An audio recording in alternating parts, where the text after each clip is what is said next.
केदारनाथ और बद्रीनाथ दो प्रमुख तीर्थ स्थल हैं जो देवभूमि उत्तराखंड में स्थित हैं। यमुनोत्री और गंगोत्री के साथ मिलकर ये उत्तराखंड की 4 धाम यात्रा को पूर्ण करते हैं, जिसमें हर साल लाखों तीर्थयात्री आते हैं। भागवत पुराण और स्कंद पुराण में केदारनाथ और बद्रीनाथ की कहानियों का वर्णन किया गया है, लेकिन इन मंदिरों की उत्पत्ति के पीछे की आकर्षक कहानियों के बारे में तो बहुत ही कम तीर्थयात्री जानते हैं। तो आज के इस वीडियो में हम आपको कुछ ऐसा बताने जा रहे हैं जो आपने केदारनाथ और बद्रीनाथ के बारे में शायद ही सुना होगा।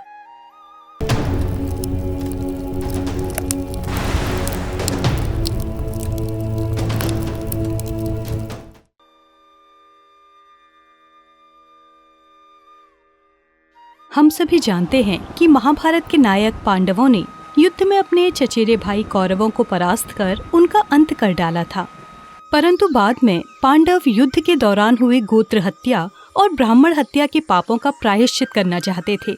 भगवान श्री कृष्ण की सलाह पर उन्होंने अपना सारा राज्य सौंप दिया और भगवान शिव का आशीर्वाद लेने के लिए उनकी खोज में निकल पड़े। युद्ध के दौरान पांडवों की बेईमानी और कौरवों की मृत्यु से भगवान शिव बहुत नाराज थे। इसीलिए भगवान शिव पांडवों से मिलना नहीं चाहते थे और इसीलिए उन्होंने एक बैल का रूप धारण किया और उत्तराखंड के गढ़वाल क्षेत्र में छिप गए।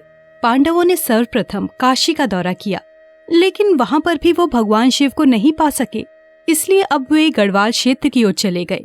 एक लंबी खोज के उपरांत भीम ने गुप्त काशी के पास एक बैल को चरते हुए देखा और बैल के स्वरूप को भगवान शिव के रूप में पहचान लिया।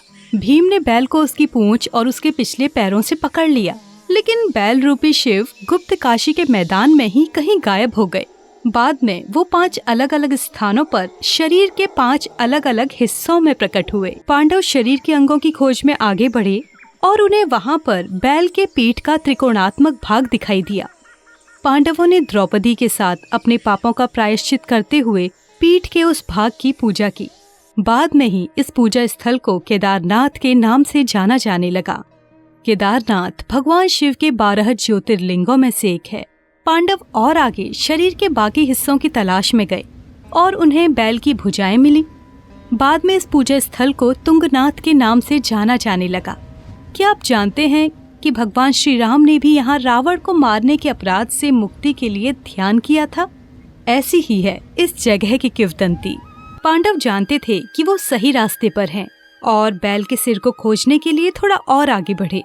अर्जुन ने सिर को पहचान लिया और पांडवों ने नीलकंठ महादेव के रूप में सिर की पूजा की। पूजा स्थल को रुद्रनाथ के नाम से जाना जाने लगा।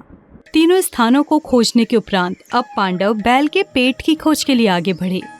यहाँ युधिष्ठिर ने फूल चढ़ाए और बाकी पांडवों ने उस स्थान की पूजा की।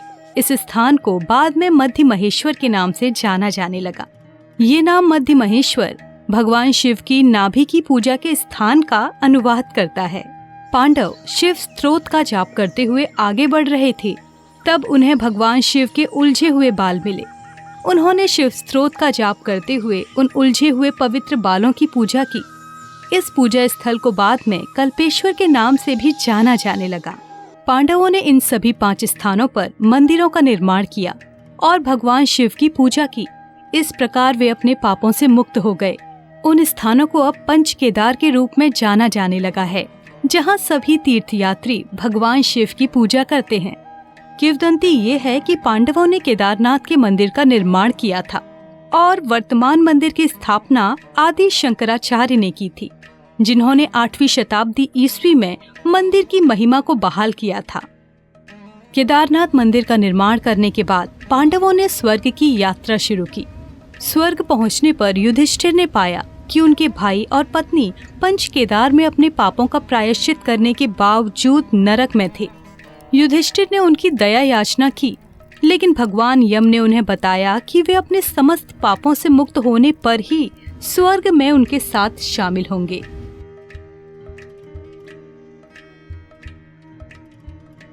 भगवान शिव के पंच केदार मंदिरों की तीर्थ यात्रा पूरी करने के बाद बद्रीनाथ मंदिर में भगवान विष्णु के दर्शन करना एक अलिखित धार्मिक संस्कार है।